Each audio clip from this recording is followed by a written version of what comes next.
I moved to Milton Keynes in around 1971-72 when I was about 7 or 8 years old.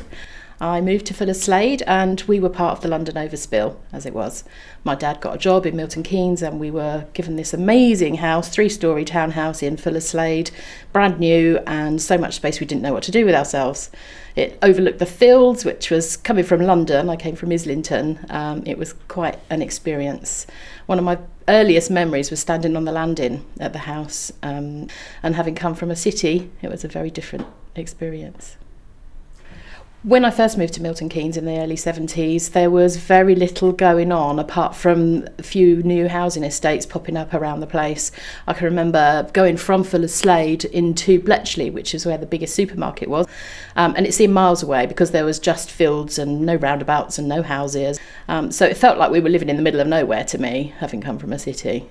One of my earliest memories was I was at the little Watling Way school on Galley Hill, and we were taken on a trip round Milton Keynes, the new city, to places like the Pineapple Building. It was shaped like half a pineapple and it was bright yellow, which is why it's called the pineapple, and it had spikes on top of it which looked like bits of the pineapple. We actually came across an area where there was a huge orange question mark. It was just this big question mark. And of course, as kids on the bus, we were just, what is it? And some of the teachers were aware, and it was the question mark about the Milton Keynes Hospital.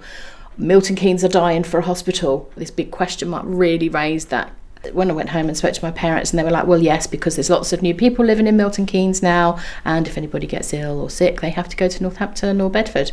So it was a huge issue in those days. As a child, I didn't really appreciate it, but of course now very grateful that it was eventually built. But yeah, the question mark, big bright orange question mark, was there for many years.